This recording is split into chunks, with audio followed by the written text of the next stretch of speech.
Hello guys, ये मैं अपना ट्रक फायर ब्रिगेड खोल रहा था वापस से कि मैंने थोड़े दिनों पहले इसकी टेल लाइट्स और मोटर पूरा आधा सामान निकाल दिया था इसका। देखो गाइस, आधा सामान निकाल दिया।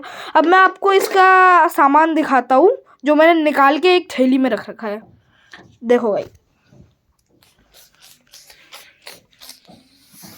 ये थोड़ा सा अपना ड्रॉवर है, थोड़ा गंदा भी है। देखो गाइस, ये गंदा है थोड़ा सा, इसमें नहीं है। ये है इसका सामान। इसमें मोटर है, इसकी टेल लाइट्स है, इसका वो है, इसका मोटर रखने की स्पेस है, सेल्स है और एक टेफ्टर है। पता नहीं मैंने क्यों डाल दिया इसमें। गाइस, ये सब मेरा थोड़ा इग्नोर करना, ये सामान है। और अभी मैंने इसको खोलने का ट्राई कर रहा था जब मेरे से ये काम हुआ।